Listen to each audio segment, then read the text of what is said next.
Dans le chapitre 1 consacré à la biochimie, la question 3 est la suivante. Qu'est-ce qu'une molécule inorganique? Et parmi les 7 molécules suivantes, lesquelles sont inorganiques? Les atomes d'hydrogène sont représentés en gris, les atomes d'oxygène en rouge, les atomes d'azote en bleu et les atomes de carbone en noir. Vous pouvez interrompre ici cette vidéo pour répondre à cette question et déterminer parmi ces 7 molécules celles qui sont inorganiques, puis vous relancerez cette vidéo afin de découvrir la correction de cette question 3. Voici donc maintenant la réponse à cette troisième question. Inorganique signifie non organique. Et une molécule inorganique est donc une molécule qui n'est pas organique. On dit aussi qu'une molécule inorganique est une molécule minérale. Et il faut donc expliquer ici en quoi diffèrent les molécules organiques des molécules inorganiques. La principale différence entre ces deux catégories de molécules est que les molécules organiques contiennent du carbone, alors que la plupart des molécules inorganiques ne contiennent pas de carbone. Les molécules organiques sont d'ailleurs souvent constituées par plusieurs atomes de carbone liés les uns aux autres et formant le squelette carboné de la molécule.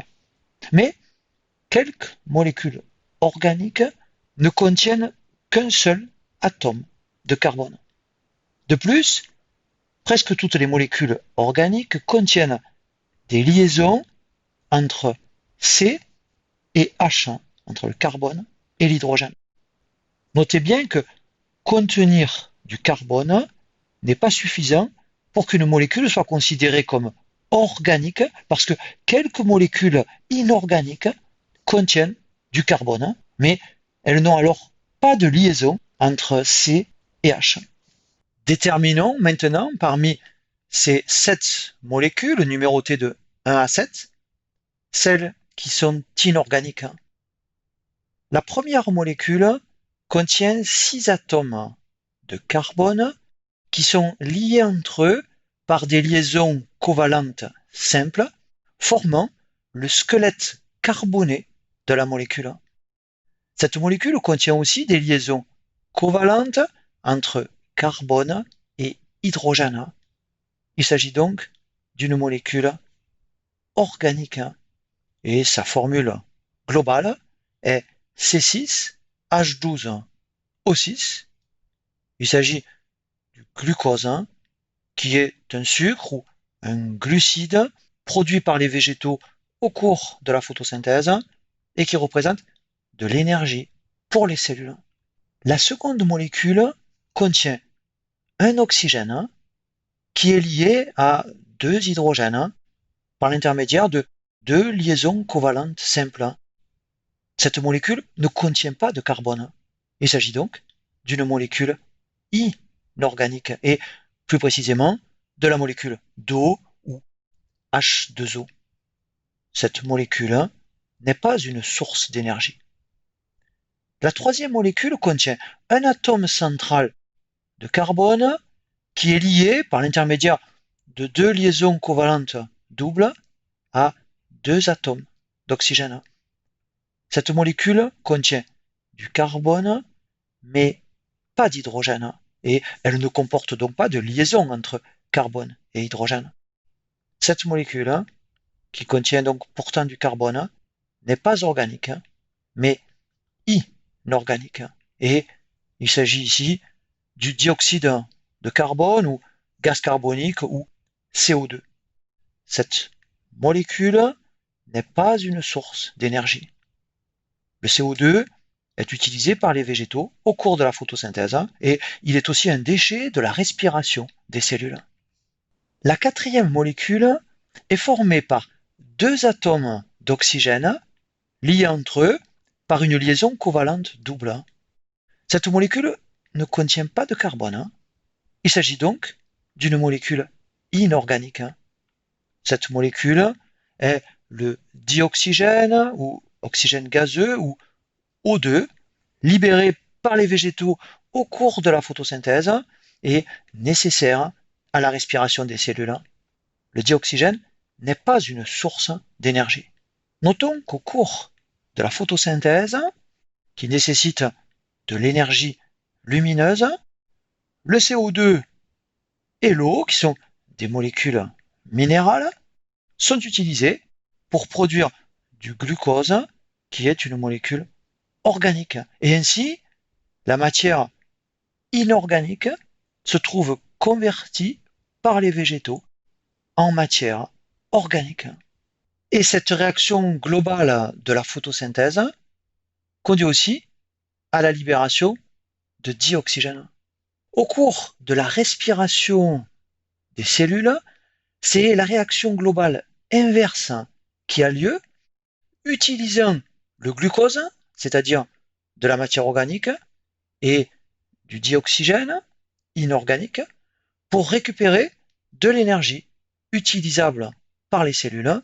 Et cette réaction de respiration cellulaire libère du CO2 et de l'eau, qui sont toutes les deux des molécules minérales. Et ainsi, au cours de la respiration des cellules, la matière organique de départ, c'est-à-dire le glucose, a été convertie en matière inorganique. La cinquième molécule contient un atome de carbone central lié par 4 liaisons covalentes simples à 4 atomes d'hydrogène. Cette molécule contient du carbone et elle contient des liaisons entre carbone et hydrogène. Il s'agit donc d'une molécule organique. Et cette molécule est le méthane ou CH4, un gaz dont la combustion libère de l'énergie thermique. La sixième molécule est formée d'un atome central d'azote connecté par 3 liaisons covalentes simples à 3 atomes d'hydrogène.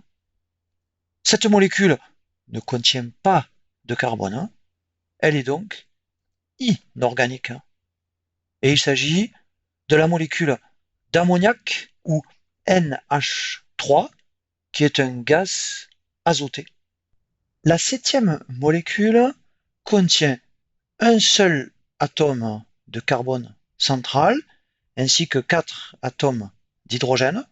Elle contient aussi 2 atomes d'azote et un atome d'oxygène. Comme cette molécule contient du carbone et de l'hydrogène, il s'agit d'une molécule organique. Mais notons que cette molécule organique ne contient aucune liaison covalente entre le carbone et l'hydrogène. Et en fait, peu de molécules organiques sont, comme celle-ci, dépourvues de liaison entre carbone et hydrogène. Cette molécule est appelée l'urée et elle est présente dans notre urine. Notons que l'ammoniac est un déchet azoté toxique produit par notre corps et notre foie utilise de l'énergie et du CO2 pour convertir l'ammoniac en urée. Et l'urée est un déchet azoté beaucoup moins toxique que l'ammoniac et ce déchet va pouvoir être éliminé par voie urinaire. La réponse à la question 3 est donc la suivante. Une molécule inorganique ou non organique ou encore minérale est une molécule qui ne contient généralement pas de carbone, à quelques exceptions près, comme le CO2 qui contient du carbone, mais qui est inorganique. Une molécule inorganique ne contient pas de liaison entre carbone.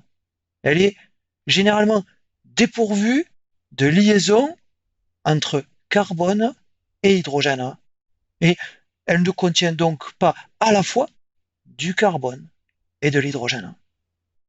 Une molécule inorganique ou minérale n'est pas une source d'énergie pour les cellules. L'eau, le gaz carbonique, le dioxygène ou l'ammoniac sont des exemples de molécules inorganiques, alors que le glucose, le méthane et l'urée sont des exemples de molécules organiques.